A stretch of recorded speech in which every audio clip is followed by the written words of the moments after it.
Sérgio já agradeceu, eu reitero os agradecimentos aos aqui presentes.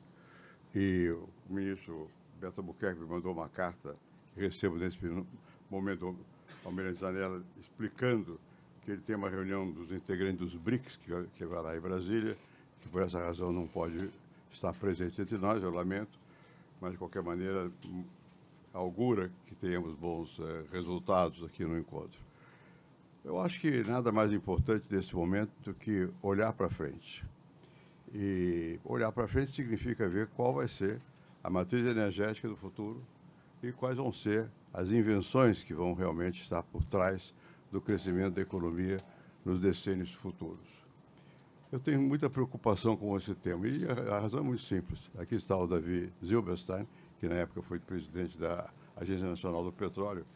Quando eu fui para a presidência, eu tinha bastante preocupação, como tenho agora, com a questão da infraestrutura. E eu me informava muito. E eu não tive a menor informação a respeito do que aconteceu em seguida, que foi o apagão.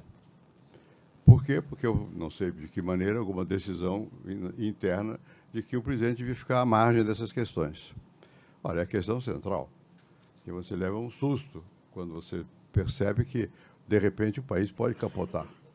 Aquilo me marcou muito, porque, primeiro, nós tínhamos retomado os investimentos. Os investimentos, vocês sabem melhor que eu, de infraestrutura são investimentos de longo prazo, e que requerem muita antecipação, portanto, da sua execução. Nós havíamos retomado os investimentos depois de um período bem agitado da economia brasileira, em que não havia, provavelmente, uma condução da política econômica nessa área. Bom, e nós eu imediatamente procurei me informar do que se tratava. Havia um consultor, cujo nome eu esqueço agora, que a Marlene conhecia, foi levado ao Palácio para me explicar as complicações da questão da energia elétrica. E, na altura, o Davi era casado com a minha filha. Então, nós tínhamos bastante contato também com aquele James, eu creio, na Bahia, né? Porque eu pedi que me socorressem. Por quê? Porque a primeira ideia é, não vai ter energia, tem que parar. E nós tivemos um trabalho enorme para fazer um racionamento, que não é nada agradável. A população tinha que ser envolvida naquilo. Criamos um gabinete chamado de crise. O Pedro Parente foi deslocado para comandar esse gabinete de crise e tentar retomar o rumo. Mas o custo foi muito grande. Por quê? Porque houve imprevisibilidade. Não é que não fosse possível ter a previsão, mas não havia os mecanismos adequados para alertar a tempo, e às vezes talvez não houvesse nem tempo, porque a nossa matriz, naquela altura, dependia muito da água. E a água é alguma coisa que varia, e não tínhamos como responder ao desafio. Imediatamente começamos a tomar decisões para modificar a matriz energética. A questão das eólicas veio depois, começamos ali, mas veio depois. Mas o gás da Bolívia, não sei o quê. Bom, tudo isso mostra que a importância de nós estarmos olhando décadas à frente o que vai acontecer. O mundo não é que vai mudar, está mudando. Quem anda pelo mundo, nós todos andamos, sabe que essas coisas estão acontecendo. Isso que o Sérgio mencionou, uma matriz de baixo carbono é uma exigência da civilização contemporânea. Bom, isso não significa que vai jogar fora o que não seja baixo carbono, mas significa que nós temos que nos preparar para isso. E as inovações vão continuar a existir, vão continuar a crescer. Eu, uma vez, fiquei muito impressionado com uma coisa que você me disse, que foi o seguinte: a CPFL foi vendida para os chineses. Eu conhecia bem os antigos proprietários lá da CPFL, que era o Grupo Camargo Correia.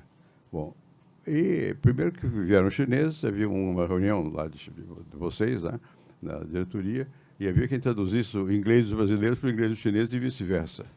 Bom, mas o que me chamou a atenção foi outra coisa.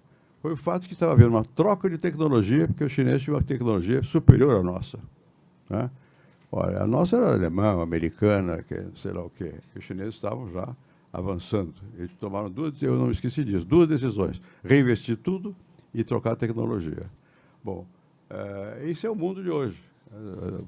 As tecnologias vão mudando e nós temos que estar acompanhando, se não tivermos a capacidade de criar.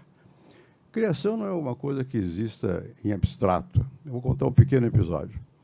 Uma vez o presidente dos Estados Unidos, o Bush filho, me telefonou, ele era presidente lá, eu aqui, e pediu que eu falasse com o Jiang Zemin, que era o presidente da China, que vinha ao Brasil. Os chineses tinham encomendado aqui no Brasil os reatores lá para a hidrelétrica deles, Três Gargantas, que foi feito aqui no Paraná. Bom, eu digo, olha, eu não sei se eu vou poder conversar com o Jiang Zemin, porque esse é um assunto delicado. Eles tinham derrubado um avião americano e tinham prendido os pilotos lá na China. O Bush queria que eu falasse em benefício da liberação dos pilotos. Eu vou com calma, porque... Mas o Bush, que era uma pessoa agradável, simplória, ele não tinha essa sutileza de cultura, não sei o quê. Se culturas são diferentes, isso para ele não quer dizer nada. How is the guy? Good or bad? O guy era good, mas, enfim, era chinês. Era chinês, não era... Bom, veio o Jiang Zemin ao Brasil. Foi lá, não sei se o Celso era ministro, talvez. Fomos almoçar, jantar no Itamaraty. O Jiang Zemin era uma pessoa simples, tinha um filho que era professor, ou estudava nos Estados Unidos. Ele tinha sido encarregado da energia atômica na terra dele lá, que é Xangai. E ele me perguntou, onde é que você mora aqui nesse palácio? Eu digo, não, eu moro num outro. É perto ou é longe? Brasília, tudo é longe, tudo é perto. Por quê? Não, podemos tomar um chá na sua casa? Que bom, o cara é ótimo, né? Vamos lá. Você imagina protocolo, segurança, essa confusão toda, nervosa, porque de noite, sabe, termina um banquete e vai para o palácio. No palácio a cozinha estava fechada. A Ruth, que era minha mulher, teve que preparar o chá. Mas foi bom, porque ficamos só nós ali. Eu coloquei a questão ao Jiang Zemin. Vocês estão lá prendendo os americanos, o homem está nervoso lá. Ele me disse, diga uma coisa, quantos anos tem os Estados Unidos? Tem 500? Falei, olha, como nação independente, não tem 500. Pois é, nós temos 5.000. Eles têm que nos respeitar. É uma coisa curiosa, tem que nos respeitar. Esse menino que está lá é muito jovem. O pai dele era bom. Ele não entende nada. Ele tem que esperar. E aí ele contou o essencial. Disse, olha, não se preocupe, nós vamos liberar esses pilotos que estão lá, mas vai levar algum tempo. Esse algum tempo era para fazer cópia de toda a engenharia reversa dos aviões. Eles não estavam interessados em prender americano, 2 americaninhos ali para 500 milhões de chineses, não era nada. Não, queriam fazer engenharia reversa. Só que, hoje, os chineses não fazem engenharia reversa, eles criam. Eles têm tecnologia, não é? Bom, eu acho que isso para o Brasil é uma coisa simples de sentir que é assim, mas é fundamental. Nós temos que antecipar-nos ao que vai acontecer no mundo, e vai acontecer. Vai acontecer. E o mundo está passando por uma transformação enorme, gigantesca, né? Na minha cabeça, o Celso Laffer, que está aí, me corrigirá, porque ele é que entende disso, eu acho que nós todos aqui somos beneficiários do entendimento que o Henry Kissinger teve do mundo. Ele percebeu que a China existia e tinha que conversar com os chineses. Perceber que o outro existe não quer dizer que você vai aderir ao outro. Quer dizer que você vai tomar precauções, vai tomar em consideração o outro. Não é? Pode respeitar ou não, mas tem que tomar em consideração. E o Kissinger conseguiu botar na cabeça acho que foi do Nixon, que era necessário ir à China e, de alguma maneira, os chineses também entenderam isso, inventaram o desenvolvimento harmonioso, socialismo harmonioso, foram inventando, adjetivando o negócio, até que terem tempo para existir como nação. Não é? Bom, hoje eles têm uma base criativa grande. Eu acho que o Brasil tem que pensar a longo prazo para frente. Não são muitos os países do mundo que têm a capacidade cultural civilizatória de ser um polo. Eu não sei se nós chegaremos a tanto, mas algo nós temos. Primeiro, por um acidente histórico, nós falamos português, o resto da América fala espanhol. Dá uma certa diferenciação, uma certa coesão, que a gente nem percebe. Eu vivi muitos anos na América Latina, aprendi espanhol na França, porque aqui no meu tempo ninguém ligava. Bom, hoje todo mundo tem que ligar para o espanhol. Mas, enfim, existem formas culturais que são, a despeito das mudanças econômicas, do sistema, dos regimes políticos mesmo, elas permanecem. Você vai à China e vai ao Japão, você vai ver que o Japão é uma coisa, a China é outra. A China é do socialismo harmonioso, é uma bagunça parecida com o Brasil. Né? O Japão não é de socialismo nenhum, é de um ritualismo absoluto. Vai à Índia e fica surpreso como é que aquele país consegue viver.